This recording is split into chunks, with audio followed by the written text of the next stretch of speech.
निसर्गरम्य वातावरणात पावसाच्या स्वागताने घराघरात गौराईंचे आगमन। निसर्गरम्य वातावरणात पावसाच्या स्वागताने घरोघरी गौराईचे आगमन झाले।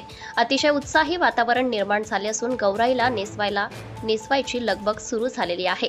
भाद्रपद महिन्यात गणपती बाप्पा यांचे आगमन पाठोपाठ चौथ्या दिवशी गौराई माहेरी आली आहे।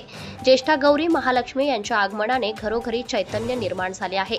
पाण्याची जागा अथवा मंदिर परिसरातून तेरडा आणि गौरीच्या मुखवट्याची पूजा करून आणली जाते। घरातील प्रवेशद्वारापासून ते गौरी स्थापन करण्याच्या जागेपर्यंत रांगोळीने लक्ष्मीच्या पावलांचे ठसे काढण्यात आले आहे। भाद्रपद महिन्यातील शुक्ल पक्षातील अष्टमी तिथीला श्री महालक्ष्मी गौरीने असुरांचा वध करून आश्रयासाठी आलेल्या स्त्रियांच्या पतींना आणि पृथ्वीवरील जीवांना सुखी केले। त्यामुळे अखंड वैवाहिक सुख प्राप्तीसाठी महिला ज्येष्ठा गौरीचे व्रत करतात अशी कथा आहे।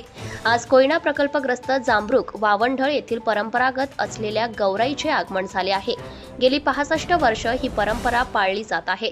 सातारा जिल्ह्यातील कोयना धरणामुळे विस्थापित झालेल्या प्रकल्पग्रस्त लोकांनी आपली परंपरा पाळली आहे। उद्या गौरी पूजन होईल। महाराष्ट्र न्यूज लाईव्ह साठी तालुका प्रतिनिधी अर्जुन कदम चौक। Subscribe now and press the bell icon. Never miss an update.